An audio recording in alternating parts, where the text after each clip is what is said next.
ఈ రోజున దేవుడు ప్రతి నరునికి ఆయుష్కాలను ఇచ్చి ఆయన కోసం బ్రతకమని చాలా అద్భుతమైన దినాలను ఆయన ఉచితంగా ఇస్తున్నాడు. అయితే ముఖ్యంగా ప్రతి ఒక్కరు కూడా ఆయన కోసం నమ్మకంగా బ్రతుకుతూ ఆయన చిత్తాన్ని నెరవేర్చే పనిలో బలంగా వాడబడాల్సిన దశ ఏదైనా ఉందంటే అది యవ్వన దశ.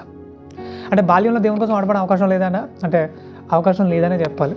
ఎందుకంటే అంత పరిణతి లేదు, అంత పరిపూర్ణత లేదు, అసలు ఎందుకు పుట్టామో కూడా తెలియని పరిస్థితి. అంటే అంత చిన్న దశ అది బాల్య దశ. ఇక టీనేజ్ అంటారు, అంటే 13 to 19 ఇదే టీనేజ్ యవ్వన దశ అంటారు. మరి లోకంలో చెప్పబడినట్టుగా టీనేజ్ అంటే 13 to 19 అంటే యవ్వన దశ అనేది 13 నుంచి 19 వరకేనా, మరి ఇంకా ఏమైనా ఉందా అని అంటే ఎప్పుడైనా సరే మనం ఒక ఆలోచన తీసుకున్నాం అంటే ఆ ఆలోచన బైబిల్ చెప్పాలి. బైబిల్ చెప్పకుండా మనం ఎలాంటి ఆలోచనలు తీసుకోకూడదు. అయితే ముఖ్యంగా మరి బైబిల్ యవ్వన దశ గురించి ఏం మాట్లాడుతుంది? అయితే యవ్వన కాలంలో ప్రతి నరుడు ఆయన కోసం ఎలా బ్రతకాలి, ఎలా బ్రతికితే ఆయన సంతోషించే విధంగా మన ఆలోచనలు ఉండాలి, ఎలా బ్రతికితే ఆయన సంతోషపడతాడు అనేది ఈరోజు మనం తెలుసుకునే ప్రయత్నం చేద్దాం. ముఖ్యంగా ప్రియమైన వాళ్ళారా, సత్యం తెలుసుకోవాలనే ఆలోచన, సత్యాన్ని అన్వేషించే ప్రయత్నంలో మనం ఎంత లోతుకెళ్ళిపోతున్నాం, ఎంత బలంగా సత్యం తెలుసుకుంటున్నాం అనేది నిజంగా చాలా అద్భుతంగా ఉంటుంది. కానీ చాలామంది ఏం చేస్తారంటే ఎవడు కొంచెం అఫీషియల్గా ఉన్నాడా, ప్రొఫెషనల్గా ఉన్నాడా, అయితే వాక్యం ఉందా, లేదంటే లేదు అని ఎలా తయారయ్యారు. సో దానివల్ల ఏం ఉపయోగం? అంటే ఇప్పుడు ప్రొఫెషనల్గా ఉండి, అందంగా ఉండి, చక్కగా ఉన్నవాళ్ళు మాత్రం వాక్యాలు వింటారంటే వాళ్ళు చెప్పే సోదంతా వింటారు. మరి తిమోతి రాజు మా 2వ పత్రికలో 4వ అధ్యాయం 3వ వచనం ఏమంటాడంటే దురద చెవులు గలవారై తమకు అనుకూలమైన బోధకులను సమకూర్చుకుంటారట. మరి అలాంటి ఆలోచన విధానం మీరు ఎక్కడైనా ఉంటే కనుక తీసేసుకోండి. సత్యం చెప్పేవారు ఎవరైనా సరే, చిన్నోళ్ళ పెద్దోళ్ళ ఎవరైనా సరే సత్యం చెప్తున్నాడా అన్నీ కట్టిపెట్టి వాక్యం దగ్గర కూర్చునే ప్రయత్నం చేయండి. ఎందుకంటే అశ్రద్ధగా వాక్యం వింటే మీకు అర్థమవుతుందా? వాక్యం అర్థం కాదు. అంటే ఎప్పుడైనా సరే వాక్యం వినేటప్పుడు ఏం కావాలి? శ్రద్ధ కావాలి. అంటే మీరు ఏ పని చేస్తున్నా సరే మనసంతా ఎక్కడ ఉండాలి? వాక్యం మీద ఉండాలి. అంటే పని చేసుకుంటూ వాక్యం వినే వాళ్ళు ఉన్నారు, చాలా సంతోషం. కానీ మీరు ఏ పనిలో ఉన్నా కంప్లీట్గా శ్రద్ధ వాక్యం మీద పెట్టకపోతే వాక్యం మీకు అర్థం కాదు. ఇక రెండవదిగా మరో ప్రాముఖ్యం చెప్పాలంటే యవ్వన దశ అంటే 13 to 19 అని టీనేజ్ దీని గురించి మాట్లాడుతున్న ఈ లోకం గురించి ఒక మాట చెప్పాలంటే లోకం 13 నుంచి 19 వరకు యవ్వన దశ ఉంటుంది. కానీ బైబిల్ యవ్వన దశ గురించి ఏం మాట్లాడింది, యవ్వన దశ అంటే ఎప్పుడు స్టార్ట్ అయ్యి ఎప్పుడు ఎండ్ అవుతుంది అనేది ఒకసారి పరిశీలన చేసే ప్రయత్నం చేద్దాం. యోహాను సువార్త 21వ అధ్యాయం 19వ వచనంలో స్వయంగా యేసుక్రీస్తు వారే మాట్లాడుతూ యవ్వన దశ గురించి మాట్లాడుతున్నాడు. ఆయన ఏమంటున్నారంటే యోహాను సువార్త 21వ అధ్యాయము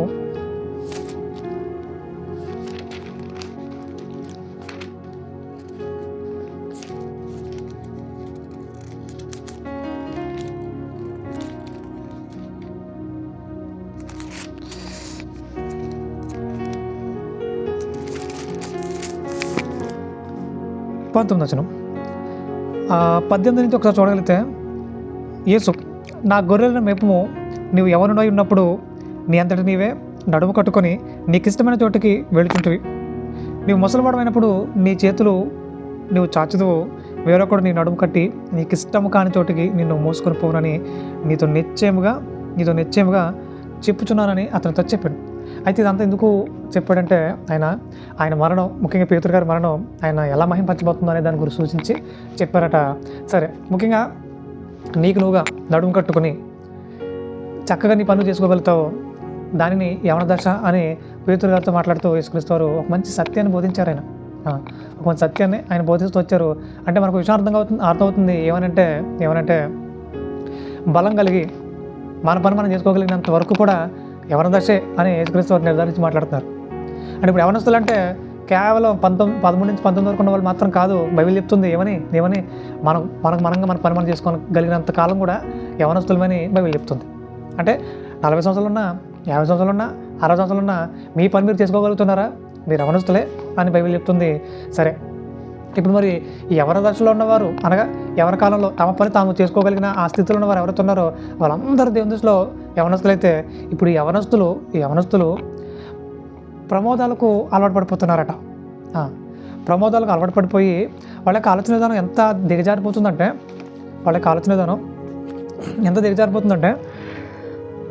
నా యవ్వన కాలం మొదలుకొని పగవారు నాకు అధిక బాధలు కలుగు చేయొచ్చు వచ్చిరి అంటున్నాడు.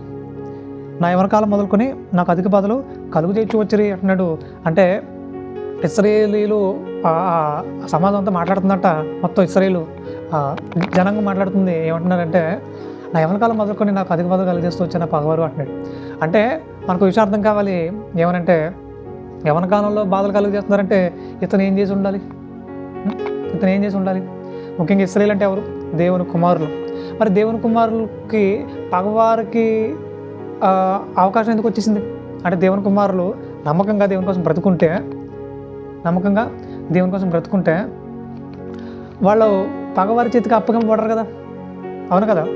మనం కూడా మన జీవితకాలంలో దేవుని కోసం నమ్మకంగా బ్రతికినంతకాలం మళ్ళీ ఎవరేమీ చేయలేరు, మన జోలికి ఎవరు రారు. ఎందుకంటే దేవుని కంచె మన చుట్టూ ఉంటుంది. ఈ రోగం మనల్ని అంటదు, ఎలాంటి ఇబ్బందికర పరిస్థితి మన మీదకి రాదు. ఒకవేళ వచ్చినా ఆయన శక్తిని బట్టి మనం తప్పించుకుని ముందుకెళ్ళిపోయే పరిస్థితి ఉంటుంది. ఎప్పుడైతే రోగానికి దొరికిపోతామో, పగవారికి దొరికిపోతామో, అంటే దొరికిపోయే స్థాయికి మనం ఎందుకు వెళ్ళిపోతున్నాం అని అంటే మన హృదయాల్లో వాక్యం కొదవవుతుంది. ఆయన వాక్యం అనే బలం మనలో కొరవైపోవడం వల్ల ఆటోమేటిక్గా పగవారి చేతికి అప్పకపోతున్నాం, వారు బాధలు కలుగజేస్తున్నారు. ఈ బాధ కలుగజేయడం కూడా ఎందుకు? ఇప్పుడు దానికి కూడా దేవుడు ఎందుకు అనుమతించాడు ఆయన అని అంటే మరలా ఆయన చెంతకు చేరాలని. ఇది క్లియర్గా మైండ్లో పెట్టుకోవాలి. మరలా ఆయన చెంతకు మనం చేరాలని, మరలా ఆయన చిత్తాన్ని సంపూర్ణంగా నెరవేర్చాలని వారికి అవకాశాన్ని ఇచ్చారు. 70 సంవత్సరాల కాలం అలాగా బబులోను చెరలకు వెళ్ళిపోయిన తర్వాత 70 సంవత్సరాల కాలం ఇశ్రాయేలీలు మగ్గిపోయారు చెరసాలలో, ఈ బబులోను చెరలో. అంటే మరి స్వగ్రామాన్ని విడిచిపెట్టి చెరగా కొనుకోబడి అక్కడ మరి తినకపోయినా అసలు ఏం చేస్తున్నారో వాళ్ళకి అర్థం కాని పరిస్థితులు ఉన్నారు. 70 సంవత్సరాల కాలంలో పగవారి చేతులు ఉన్నారు, వాళ్ళ బాధలు కలిగేస్తున్నారట. ఈ బాధలో రాయబడిన మాటలు అవి. అంటే ఎవరి కాలంలో ఇదిగో మరి ఇలాంటి పగవారి చేతుల్లో అప్పగింపబడడానికి కారణం ఏంటిది అంటే వారు ఎవరి కాలాన్ని సద్వినియోగం చేసుకుని ఉంటే ప్రపంచానికి వారే రాజులు అవుతురేమో, ప్రపంచం అంతా వాళ్ళ చేతుల క్రింద ఉందిరేమో, వాళ్ళే ఏలికలుగా ఉందిరేమో. తమ యవ్వన కాలాన్ని సద్వినియోగం చేసుకోకుండా వ్యర్థపరుచుకుంటూ నీచమైన అడుగులు వేసిన పరిస్థితిని బట్టి పగవారికి అప్పగింపబడ్డారట. తర్వాత వారు బాధలు కలుగజేస్తున్నారట. ఆ బాధలు కలుగజేస్తుంటే చాలా బాధపడుతూ అయ్యో మా పరిస్థితులకు అయిపోయిందని వాళ్ళు ఆవేదన వ్యక్తం చేస్తున్న పరిస్థితి. సో ప్రియమైన వాళ్ళారా, మనం కూడా వ్యర్థమైన ఆలోచనలు వెళ్ళిపోయి మరలా పగవారు ఏదో బాధపడుతుంటే, పగవారు అనగా రోగాలు కావచ్చు, అప్పులు కావచ్చు, ఇక ప్రత్యక్షంగా శత్రువులే కావచ్చు, ఏదేమైనప్పటికీ మనల్ని కించపరుస్తూ బాధపరుస్తూ ఉండటం వల్ల మనసుకు చాలా బాధగా ఉంటుంది. ఈ బాధ అంతా ఎందుకు వచ్చింది అని అంటే ఇదిగో మనం చేసిన పాపాన్ని బట్టి, వాక్యాన్ని దూరం అయిపోవడం బట్టి ఇదంతా వచ్చింది. మరలా సెట్ అయిపోతే మనల్ని ఎవరేమీ చేయలేరు. అంటే హృదయం నిండా వాక్యం నింపుకున్నప్పుడు, ఆయన చిత్తాన్ని సంపూర్ణంగా జరుగుతున్నప్పుడు పగవారి చేతికి ఆయన ఎందుకు అప్పగిస్తాడు? అప్పగించడు. మన చుట్టూ ఆయన కంచె చేస్తాడు, నమ్మకంగా ఆయన కోసం నడిపించుకుంటాడు. కాబట్టి ప్రియమైన వాళ్ళ మీరు ఎవరైనా సరే దేవుని వాక్యాన్ని దూరం అయిపోయి ఆయన విరోధంగా నడిచి పగవారి చేతికి అప్పగింపబడిన వారైతే ఈరోజే దేవుడు మీకు తన హస్తాన్ని అందిస్తున్నాడు, క్షమాపణ తెలియజేస్తున్నాడు. ఆయనలోని తిరగరండి, ఆయన కోసం నమ్మకంగా నిలబడే ప్రయత్నం చేయండి. ఆయన కోసం నమ్మకంగా నిలబడి అనేకులకు ఆశీర్వాదకరంగా, దీవెనకరంగా పనిచేసే ప్రయత్నం చేయండి. దేవుడు మీ విషయమై అది కోరుకుంటూ ఉన్నాడు. ఇక రెండవదిగా